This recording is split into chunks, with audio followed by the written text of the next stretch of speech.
Okay, this video is from the book Best Christian Art. This is going to be the art by me, Pete Rogers. This is going to be the art paintings of early Christianity, and it's only the best stuff. Okay, so here's a painting by El Greco from 1596. This is the Pentecost, when sort of like the Holy Spirit came down upon them and enabled them to speak in tongues, so to speak. That's what the fire is, to symbolize speaking in tongues, that they can now go and speak and tell everybody else about Christianity and convert them to the Christian faith.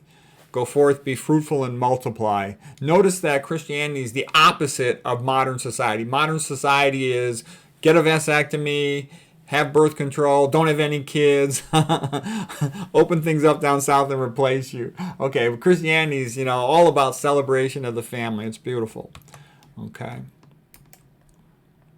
So this is the 1596 painting by El Greco, the Pentecost. Okay, here's another beautiful painting of Pentecost. This one by Jean Restout, the French artist. So El Greco was sort of a Spanish artist, but he was called the Greek. He's from Greece, I guess, originally. Pentecost by, I think so, I'm not sure of that, but I'm pretty sure. Okay, Pentecost by Jean Restout, 1732. 50 days after Easter, a flame, again, signifying the ability to speak in foreign tongues. And I kind of joke, it's a little bit like veganism. You learn all this stuff, you have the ability to go out and save the health of all these people. Tremendously beneficial. Jean Restout, he really had a nice use of lighting. It reminds me of Philippe de Champagne, some of the great French artists. Mary's in the center, all calm. The Virgin Mary, she's got the symbolism of the blue for heaven and the red for love and charity and the death of Christ. Okay, here's the next painting. That was figure 9-2. This one is The Seven Sacraments of the Church by Roger van der Weyden from 1450. In the Catholic Church, it provides a structure to life. There's baptism for the baby, somewhere in here. There's communion there for the weekends. I don't even like going for communion, but it's nice that they have it for the people who want to go to communion. There's the rites of the dead. There's the marriage ceremony. There's all the saints' feast days. So it provides a whole structure to the entire calendar. And we talked about that too, how it lights up the winter. Christmas takes, the middle of winter, a bleak time, and makes it the most joyful holiday of the year. This guy, Roger van der Weyden, him and Botticelli were the two greatest artists of the 1400s. This is magnificent. By the way, too, I would ask you, if anybody wants to be nice, you could please write a review of this on Amazon.com or give it a rating.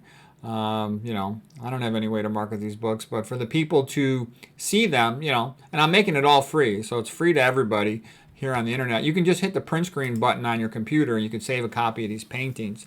They're all, public domain paintings. Here's a beautiful painting of St. Peter's denial of Christ. Just as Christ had told him, before the rooster crows, you will deny me 3 times. And here he is, trying to say he doesn't know Christ after the crucifixion, afraid he's going to get in trouble. But he later, repented of that. He felt bad. We all make mistakes. We all wimp out on some things. And here's St. Peter preaching to the early Christians in the catacombs. This painting is by Jan Stuyka, the Polish artist from around 1900. And, the Polish people have a really strong sense of Christianity because they know it's what saved their butt from the commies, from the Russians, okay? Religion means, again, religare, legare, to ligate, to tie people together, to give them things in common so they can relate to each other better. They're more unified. Religion makes the people strong. That's why a ruler hates religion, because they don't want the people unified. When they say diversity is our strength, that's a joke, okay? What they mean by diversity is they mean divide and conquer. Keep all these low-life, poor people, proles, all arguing and fighting with each other about stupid stuff, and it'll be much more easy to control all these chumps, okay? That's what they really mean by that, okay? All right, so St. Peter preaching in the catacombs. Okay, here's a picture from the movie Risen. So it's a very good movie. It's the story of the crucifixion from the point of view of the Romans. And I found it entertaining to see their Roman point of view. So I liked it. I was pretty interested in the resurrection. The best book to read, of course, is The Case for Christ by Lee Strobel. If you want an introduction to Christian apologetics, that's the best book. Available in audiobook, available in a movie, etc. And then if you start becoming more interested in esoteric things like this movie was quite entertaining.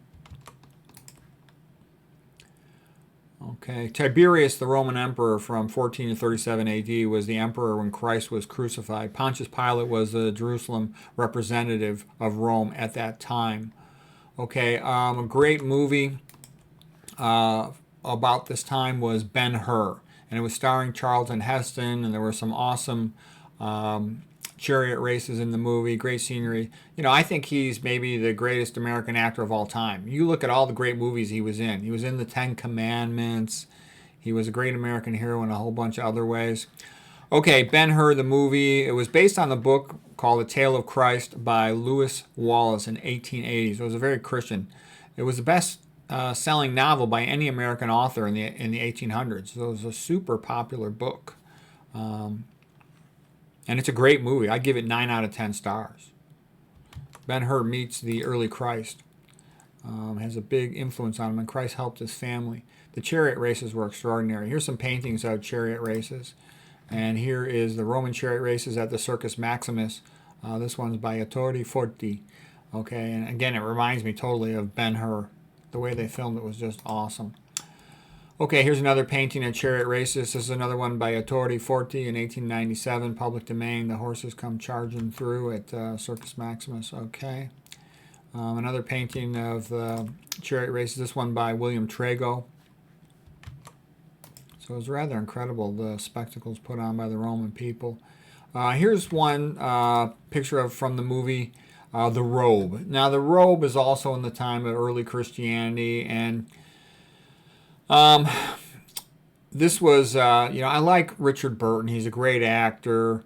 He was Marcellus, a Roman tribune, and this was his girlfriend Diana, who was played by Gene Simmons, and so he was actually part of the group of Roman men who had crucified Christ, and he felt terrible about it, and he apologized to Christ, and Christ forgave him. That's one of the great things about Christianity. The concept of Christianity enables people to all get along. And it was good for portraying the emperor of that time, which was Caligula. He was the Roman emperor from 37 to 41 AD. He was just crazy, despotic, really just about as bad as Nero in his own way. And you see the strong contrast between him and the Christians who were so good. Christians aren't perfect. Some of them are a pain in the butt, but they're 1,000 times better than they would be without Christianity. So what else is? So this movie was a decent movie. It's not a great movie. I give it 3 out of 5 stars, so 6 out of 10 stars. But it was still good. The old joke is Caligula had his horse be a member of the Roman Senate at that time. And why did he do that? Because he wanted things to be stable. Okay, stupid joke. Okay. But so this is good. Not as good as Quo Vadis either, but still it gives you this sense of the early Christians. And it's good for that reason. Okay, this Christianity took the world by storm. Okay, here is St. Peter, and this is a painting by Masaccio, the great Italian artist in the 1400s. This was from 1425, and the idea of it is St. Peter healing the sick, that all of these men were very sick, on the ground there, and St. Peter, as he walks by, they regain their ability to stand. And that was kind of like my thoughts, once I learned all this low-fat vegan diet, I figured I'm going to heal all these people, I'm going to have all these cures, they're going to be real grateful, they're going to give me money, my life's going to get better. But in reality, hardly any patients want to go low-fat vegan, so it really doesn't lead to any money or hardly anything. But it's nice to know now when all these sick patients don't get better, it's their fault, it's not my fault. So anyway, St. Peter walking by, healing the sick. Okay, here's the next painting, the famous Quo Vadis painting. Domine, Quo Vadis, Jesus, where are you going? And it was basically Christ said, I'm going back to Rome. Because this is when St. Peter was fleeing Rome after the persecutions of Nero. And Christ said, because you refuse to do your duty, you have abandoned our people. I'm going to go back to be Rome to be crucified again. And St. Peter said, okay, I'm sorry, I'll go back to Rome. And here he's got the keys of the kingdom of heaven. So this is a nice painting by Annibale Carracci. Okay, I'll just show you one more painting here. Here's a good quote from the Petronius in the book Quo Vadis. He said, Greece taught us poetry and wisdom. Rome taught us about power. And Christianity taught us about love and forgiveness. Christianity really brought the idea of forgiveness on a wide-scale basis into human relationships and societies. And that's one of its greatest contributions. So here's the painting of the crucifixion of St. Peter. This one's by Caravaggio in 1601. And St. Peter basically said, I'm not worthy to be crucified upright, but like Christ. And so therefore he was crucified upside down. And so it's a rather stunning painting. It's another thing is a testament to the belief of the disciples in Christ. Okay, the 12 disciples, 11 of them ended up becoming martyred for Christianity, for Christ. And so what I'm saying is, except for John, St. John the Apostle, he had to take care of Mary. Says, Christ said, "For now you will be her son and take care of her." And then also he had to write one of the Gospels, and he had to write the book of Revelation, even though he was later at that time exiled to Patmos, the island of Patmos. So that's pretty strong testimony. 11 people would die for Christ. Okay, that's pretty impressive. The more when the more you read about the resurrection, the more you're like, wow, there really is all this evidence. You'd be surprised. So, anyways, we're gonna end there for today. I hope that was interesting.